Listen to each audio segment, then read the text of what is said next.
Hello friends, welcome to channel. So this video regarding the last 30 days strategy for paper 2 social work. So in this video we will discuss how can we complete the whole syllabus in the last 1 month, and also how can we revise the whole syllabus in a very effective way.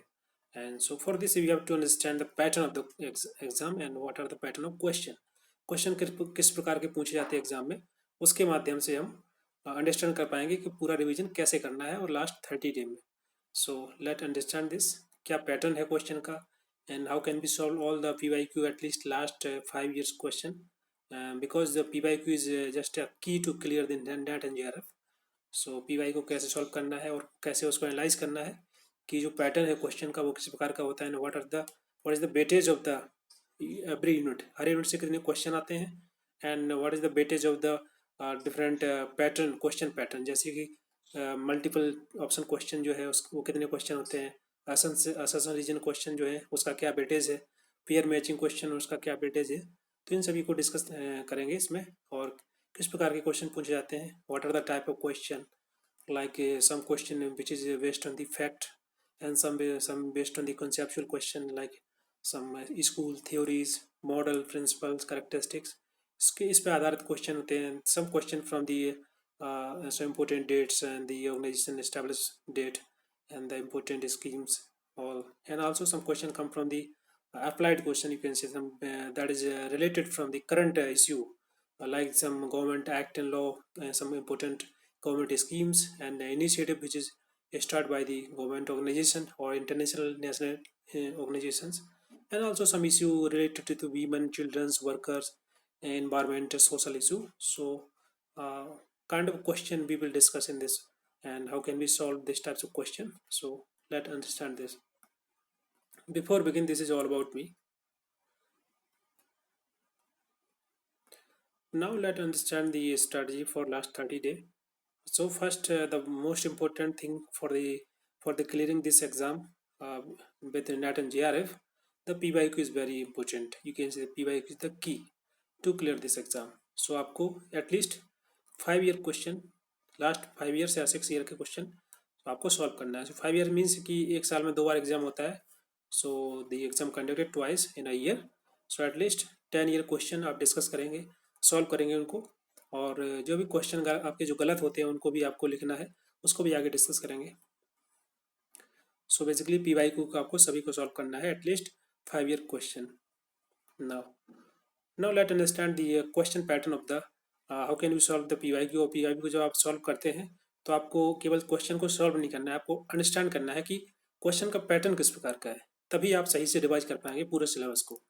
Because एक question का pattern होता है exam में, जितने भी question होते हैं उनका एक पैटर्न होता है. जैसे कि मल्टीपल ऑप्शन क्वेश्चन होते हैं, जिसमें आपका मल्टीपल जो ऑप्शन होते हैं करेक्ट होते हैं, जैसे एंड और इसके अलावा सिंगल ऑप्शन जो क्वेश्चन होते हैं, असस रीजन क्वेश्चन होते हैं, reading passage and pair matching. तो इन सबको देख लेते हैं एक एक करके. जैसे कि जो मल्टीपल ऑप्शन करेक्ट होता है, जिसमें जैसे नियर अबाउट 15 to 18 क्वेश्चन है, मतलब इनका जो वेटेज है काफ़ी है. और ऐसे क्वेश्चन जिनमें मल्टीपल ऑप्शन जो है करेक्ट रहते हैं, सो ऐसे क्वेश्चन बहुत ज़्यादा आते हैं, नियर अबाउट 18 क्वेश्चन, 15 to 18. सो आप देख सकते हैं इसका किस प्रकार का फॉर्मेट होता है क्वेश्चन का. जैसे कि इसमें दिया गया है कि which among the following is not the silent feature of the current Indian population. Current Indian population का इनमें से कौन सा साइलेंट फीचर नहीं है. सो जैसे कि इसमें दिया है large size and fast growth, second stage of demographic transition, rapidly rising density and sex ratio composition favour to the women and the female and bottom beak age structure. So आपको इसको एक स्ट्रैटेजी होती है कि इस प्रकार के question solve करने को आपको पता होना चाहिए कि कैसे सॉल्व किया जाता है. हो सकता है कि आपको जो यहाँ पर पांच पांच जो स्टेटमेंट दिए गए हैं, 5 जो ऑप्शन दिए हैं, हो सकता है आपको उनमें से पता नहीं हो किसी को. जैसे कि इसमें दिया है, आप ऑप्शन देखना होता है इसमें. जैसे कि फर्स्ट में दिया है वो A B and D, A B and C में दिया है B C, एंड फोर्थ में दिया है D and E. सो आप इसमें आप ऑप्शन देखिए, केवल फोर्थ ऑप्शन में ही E दिया है. दैट मीन्स अगर आपका सही हो जाता है तो आपका केवल डी ही ऑप्शन सही होगा, क्योंकि ई और किसी में दिया ही नहीं है. सो इसको आपको अंडरस्टैंड करना है. तो इसमें क्या दिया है, बॉटम बीक एज स्ट्रक्चर. अपने जो इंडियन पॉपुलेशन का जो स्ट्रक्चर है, इसका जो फीचर क्या ये है, बीक, बॉटम बीक मतलब होता है कि इसमें बॉटम बीक का मतलब होता है कि जो बूढ़े लोग ज़्यादा है, उस प्रकार का स्ट्रक्चर. और सो इसमें जो ऑप्शन जो ई दिया है वो गलत हो जाएगा आपका, ऐसा नहीं है। और इसमें दूसरा दिया है कि sex ratio composition favourable to female, और जो फीमेल बोल सकते हैं कंपोजिशन जो है सेक्स रेशियो का इंडियन पॉपुलेशन का, क्या वो फीमेल के लिए फेवरेबल है? ऐसा नहीं है। फीमेल की जो पॉपुलेशन जबकि कमी है, ज़्यादा नहीं है मेल से, तो ये भी आपका गलत हो जाएगा। ओके, यही पूछा गया है कौन सा सही नहीं है। सो आपको ऑप्शन देखना है कि आपका इसमें जो डी है गलत है, तो इसमें डी कौन से नहीं है। जो ऑप्शन नंबर 3 एलिमिनेट हो जाएगा, ऑप्शन बी भी एलिमिनेट हो जाएगा, और ऑप्शन फर्स्ट एंड फोर्थ बचा हुआ है। सो आप देख सकते हैं ई भी इसमें जो रॉन्ग है, तो आपको केवल फोर्थ देखना है, डी यानी करेक्ट हो जाएंगे। सो ऐसे क्वेश्चन आते हैं जिसमें आपको अंडरस्टैंड करना है कि बेसिकली जो ऑप्शन दिए हैं, ऑप्शन को देख करके आपको सॉल्व करना है। हो सकता है आपको सभी इनके बारे में पता ना हो जो भी यहाँ पर साइलेंट फीचर दिए गए हैं, बट एटलीस्ट अगर आप कोड को सही से अंडरस्टैंड कर पाएंगे तो क्वेश्चन आप लगा सकते हैं। तो जब भी आप क्वेश्चन सॉल्व करेंगे तो आप हमेशा देखना कि ये जो ऑप्शन उसका क्या दिया है और कैसे आप जो ऑप्शन को एलिमिनेट कर पाएंगे सही आंसर निकालने के लिए। नेक्स्ट पैटर्न है सिंगल ऑप्शन करेक्ट, जिसमें केवल एक ही ऑप्शन करेक्ट रहता है। उस प्रकार के क्वेश्चन होते हैं, जैसे कि इसमें दिया है schedule 5th and 6th of the Indian constitution are related to, तो किससे रिलेटेड है? तो ऐसे क्वेश्चन जिसमें केवल एक ही ऑप्शन रहता है, इसमें थोड़ा आपको पता होना चाहिए। इसलिए आपको प्रॉपर रिवाइज करना है बार बार, ताकि अगर ऐसा कोई क्वेश्चन आता है जिसमें केवल एक ही ऑप्शन सही रहता है, तो एटलीस्ट आपको थोड़ी सी जानकारी होनी चाहिए थ्योरी के बारे में। सो ये सेकंड टाइप का क्वेश्चन होता है। ये जो क्वेश्चन होते हैं काफ़ी आते हैं, नियर अबाउट 40 to 50 क्वेश्चन रहते हैं। मतलब जो है क्वेश्चन का वेटेज ज़्यादा रहता है, सिंगल ऑप्शन जिसमें एक करेक्ट रहता है। नेक्स्ट है असर्शन रीजन क्वेश्चन। ये बहुत अच्छे क्वेश्चन होते हैं, मतलब इनमें आपको थोड़ी सी रीजनिंग लगानी होती है, थोड़ा क्रिटिकल अंडरस्टैंडिंग होनी चाहिए। और ये जो क्रिटिकल अंडरस्टैंडिंग आपकी डेवलप होती है क्वेश्चन सॉल्व करने से। आप जब बार बार क्वेश्चन सॉल्व करेंगे, पीवाईक्यू सॉल्व करेंगे, तो आप खुद समझ पाएंगे कि जो क्वेश्चन है किस प्रकार से आ रहा है, उसको कैसे समझ करके आप सही लगा सकते हैं। और इस प्रकार के क्वेश्चन में आपको बहुत ज़्यादा पता नहीं है या फिर कोई थ्योरी आपको नहीं भी आती है, तब भी आप क्वेश्चन सॉल्व कर सकते हैं थोड़ा सा समझ के। जैसे इसमें दिया है एसोसिएशन और रीजन। सो बेसिकली एसेशन क्या होता है, जैसे कि एसेशन में जो भी दिया रहता है, कोई स्टेटमेंट दिया है, तो रीजन उसको जस्टिफाई करता है। जैसे कि इसमें एसेशन में दिया गया है सोशल वर्क, बेसिकली ये इन्होंने 3 ब्रॉड प्रैक्टिस कैटेगरी में डिवाइड किया है, मैक्रो, मीजो, माइक्रो लेवल। सो मैक्रो का मतलब ये, अगर आपको सिंपल अगर ये भी बतानी है कि बेसिकली ये 3 ब्रॉड प्रैक्टिस कैटेगरी हैं, बट आपको ये पता होगा कि मैक्रो का मतलब क्या होता है। मैक्रो मतलब बड़ा होता है, माइक्रो से तो बड़ा ही होगा, माइक्रो उसका छोटा रूप होता है, मैक्रो बड़ा होता है। और मीजो यहाँ पर लिखा हुआ है, मीजो मतलब इन दोनों के बीच में है, इन बिटवीन। सो आप देख सकते हैं यहाँ पर जो दिया गया है issue of large community. So of course जब मैक्रो की बात की जा रही है तो लार्ज कम्युनिटी की ही बात की जाएगी। अगर आपको ये कंसेप्ट नहीं पता है तब भी आप थोड़ा सा कॉमन सेंस लगाएंगे तो क्वेश्चन सही कर पाएंगे। और माइक्रो मतलब छोटा रूप होता है, that is working on the individual level, तो ये भी सही है। तो ऐसे आप असेसन को भी सही कर सकते हैं, इवन आपको थ्योरी या उसका कॉन्सेप्ट है क्लियर नहीं है अच्छे से। और रीजन, तो रीजन का मतलब होता है कि जो असेसन है उसको ये रीजन जस्टिफाई करता है कि अच्छा इसमें जो चीज़ दी गई है वो जस्टिसेबल है as per the reason, reason उसका दिया रहता है। सो जब भी आप रीजन पढ़ें उसके पहले आप खुद ही पूछें अपने आप से और क्वेश्चन करें अपने आप से, या फिर इसके बीच में आप दोनों के बीच में बिकॉज लगा सकते हैं कि इसमें जो दिया है कि ब्रॉड 3 प्रैक्टिसेस हैं, तीन जो 3 ब्रॉड प्रैक्टिसेस हैं, macro, meso and macro level, because these 3 level of the social work practice seems to be border compartments का मतलब होता है कि आपस में सभी के सभी जुड़े हुए हैं सोशल वर्क प्रैक्टिस। सो अगर आप बिकॉज लगाएंगे तब भी आंसर लगा पाएंगे, या फिर खुद से ही क्वेश्चन पूछिए कि जो एसेसन दिया है तो उसका क्या रीजन हो सकता है। तो ऐसे करके आप जो है एसेसन और रीजन के क्वेश्चन जो है सॉल्व कर सकते हैं। और इसके लिए थोड़ा सी क्रिटिकल अंडरस्टैंडिंग को आपको डेवलप करना होगा, और थ्योरी भी पता होनी चाहिए। ऐसा नहीं है कि पूर्ण रूप से आप केवल इसके स्टेटमेंट पे ही निर्धारित हो जाएं कि इसमें क्या दिया है उसके अनुसार ही आप सॉल्व करें। थोड़ा पता भी होना चाहिए और थोड़ा सी लॉजिक लगा कर के आप ऐसे क्वेश्चन सॉल्व कर सकते हैं।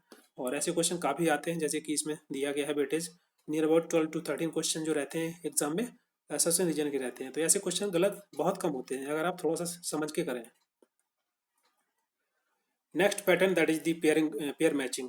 बेसिकली इसमें आपको दो लिस्ट दी रहती हैं, आपको पेयर करना होता है लिस्ट वन को लिस्ट टू के साथ।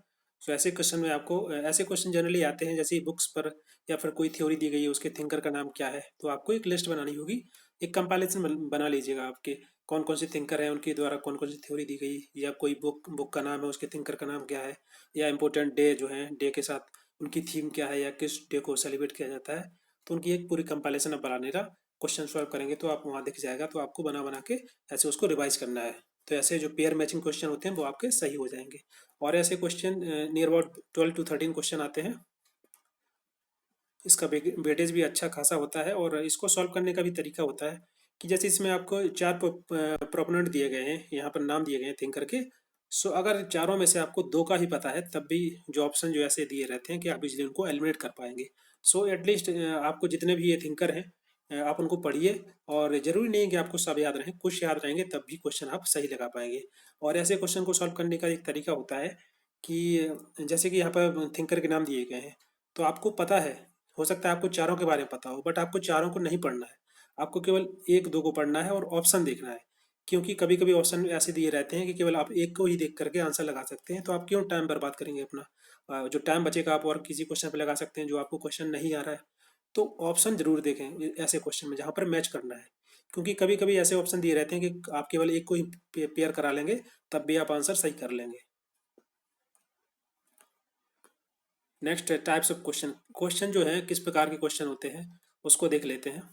जैसे कि सो बेसिकली ये कुछ टाइप हैं, जैसे कि फैक्ट बेस्ड क्वेश्चन जो होते हैं कुछ, जिनको आपको याद करना होता है, रटना होता है, बोल सकते हैं बार बार रिवाइज करना होता है। तो उनको आप बार बार जब पीवाई क्यू सॉल्व करेंगे तो कई क्वेश्चन बार बार रिपीट होंगे, तो आपके दिमाग में वो बनते रहेंगे। और ऐसे क्वेश्चन अगर एग्जाम में आ जाते हैं तो आप तुरंत उनको टिक कर देंगे, गलत नहीं होंगे क्वेश्चन। और ऑफकोर्स माइनस मार्किंग होती नहीं है, तो आपको इतना ज़्यादा टेंशन लेने की जरूरत नहीं है कि क्वेश्चन गलत हो रहा है, या आप उसको लगा सकते हैं इजीली। सो फैक्ट बेस्ड क्वेश्चन जैसे कि इम्पोर्टेंट डे, इम्पोर्टेंट थिंकर के नाम, उनकी बुक्स और एक्ट एंड प्रोविजंस जो भी गवर्नमेंट के द्वारा बनाए जाते हैं स्कीम्स हैं, या फिर इम्पोर्टेंट प्लेस या उनके नाम है, ऑर्गेनाइजेशन के नाम, एंड दी उनके फुल फॉर्म क्या होते हैं, एक्रोनिम्स दिए रहते हैं इन कॉन्स्टिट्यूशन के आर्टिकल्स। और जो रिलीजियस सोशल मूवमेंट चलाए गए, that is from the unit 1, तो उनके नाम क्या हैं, जो लीडर थे।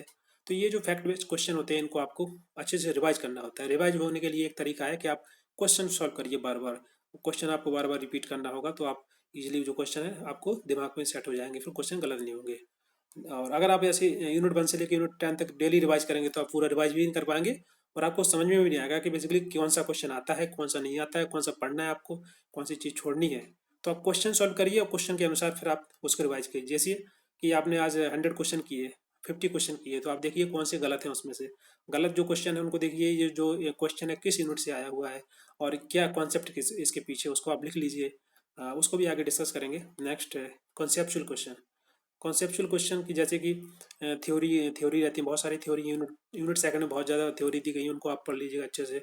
स्कूल एंड मॉडल्स, जैसे कि डिफरेंट मेथड्स हैं सोशल वर्क के, social case work, social group work, community organisation, social action, social welfare administration, research in social work. तो इन सभी के कैरेक्टरिस्टिक्स होती हैं, इनके प्रिंसिपल्स होते हैं, इनके मॉडल होते हैं।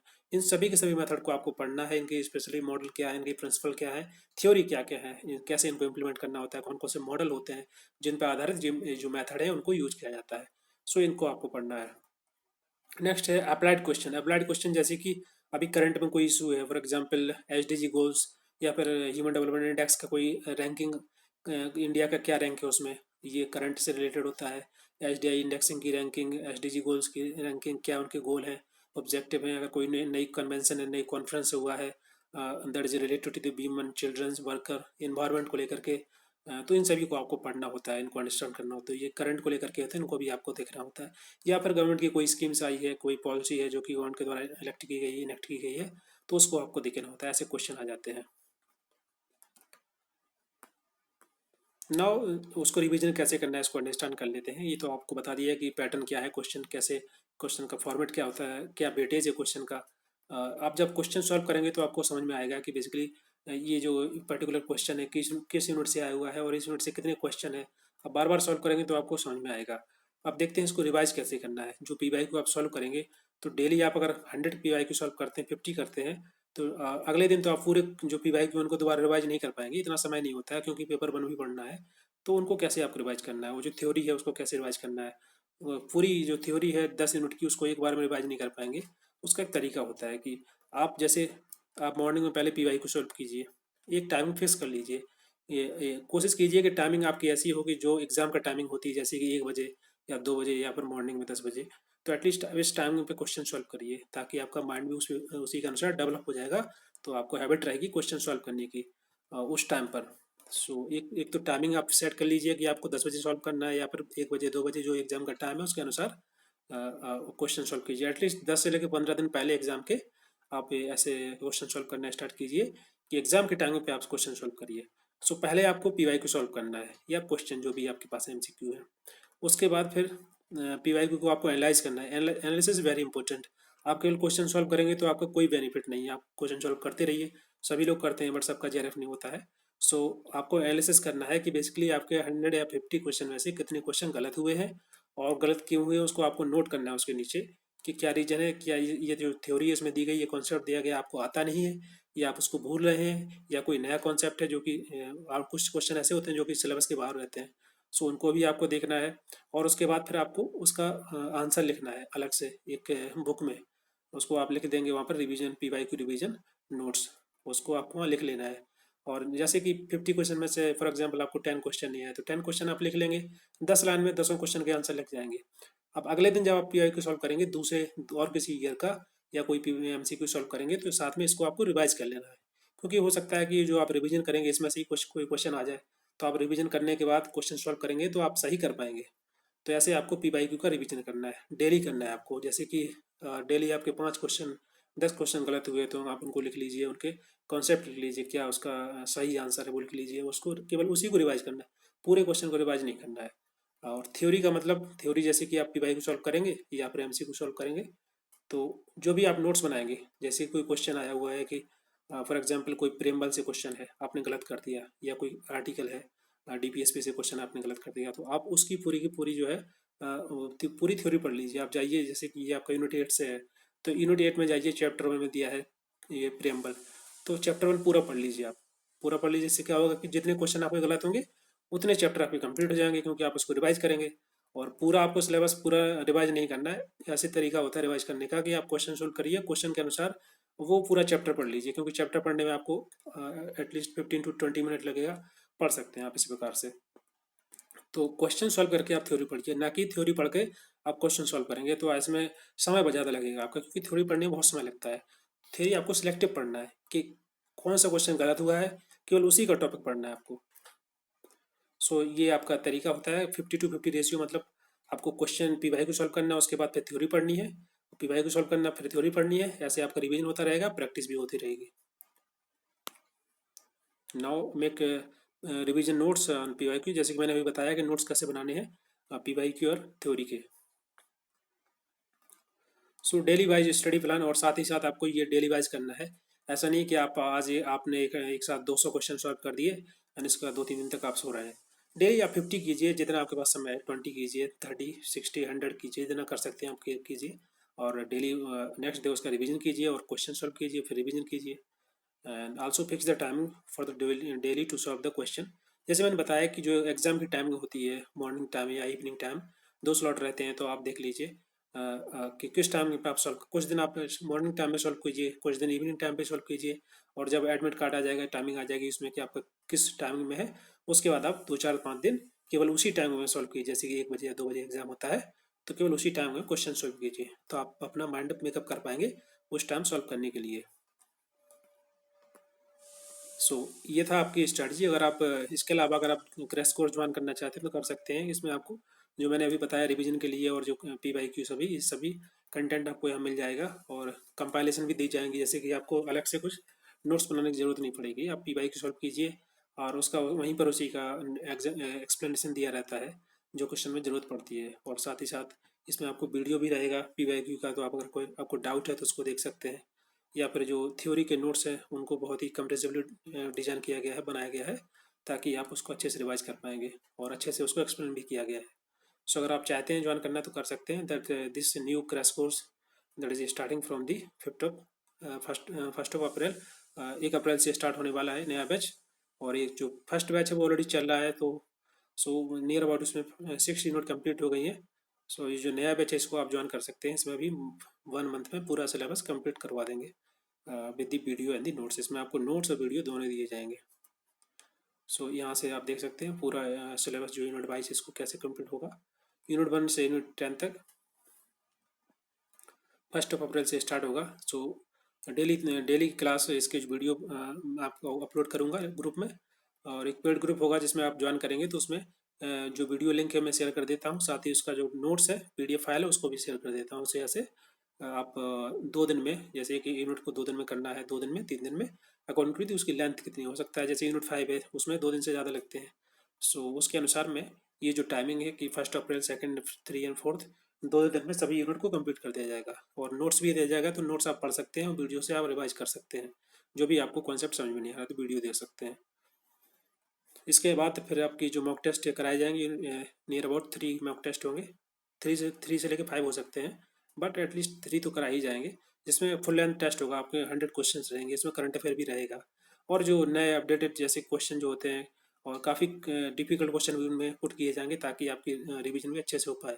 और ऐसे क्वेश्चन दिए जाएंगे जिसमें मल्टीपल क्वेश्चन ज़्यादा रहेंगे कि आप एक क्वेश्चन सॉल्व करेंगे तो आपके नियर अबाउट 3 to 4 क्वेश्चन उसमें सॉल्व हो जाएंगे। मल्टीपल ऑप्शन जिसमें करेक्ट रहते हैं ऐसे क्वेश्चन ज़्यादा मेंशन किए जाएंगे उसमें।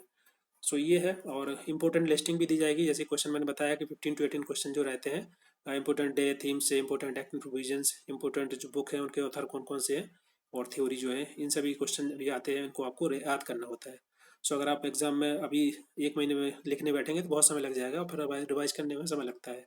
सो अगर आप ऐसे क्रैश कोर्स को ज्वाइन कर लेंगे तो आपको ये सभी कंटेंट प्रोवाइड कर दिया जाएगा पीडीएफ फॉर्मेट में। सो ये है आपका, अगर आप ज्वाइन करना चाहते हैं तो ज्वाइन कर सकते हैं। और इस अभी जो पहले फ़ीस थी 900 रुपीज़ थी, इस पर 10% डिस्काउंट है।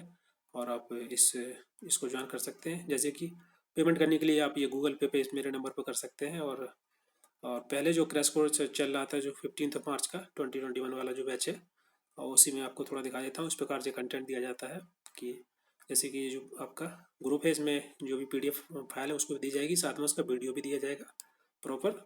सो आप जो भी जिसमें भी आपको वीडियो देखना है या फिर आपको डायरेक्ट नोट्स पढ़ने देख सकते हैं उसके अनुसार। सो अगर कोई भी ज्वाइन करना चाहता है तो कर सकता है।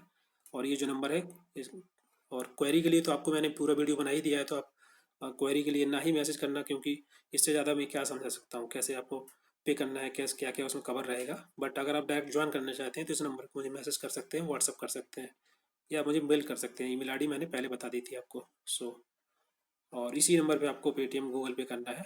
So so if anyone want to join they can join this group. और जो 1 अप्रैल से स्टार्ट है, और इसको आपका जो टाइमिंग मैंने बता दिया है 27 अप्रैल, या फिर बोल सकते हैं लास्ट लास्ट तक इसको पूरा करा दिया जाएगा, पूरा syllabus and with the mock test. So thank you very much for this video and thank you. और अगर कोई ज्वाइन नहीं करना चाहता फिर भी आप जो मैंने स्ट्रेटजी बनाई है उसको फॉलो करिए, और आप पूरा सिलेबस भी कवर कर सकते हैं। पीवाई को सॉल्व करिए, और जो भी ये इंपॉर्टेंट मैंने जो बताया तरीका, टेक्निक, उसके माध्यम से आप अपना एग्ज़ाम क्लियर कर सकते हैं। सो thank you very much and good luck.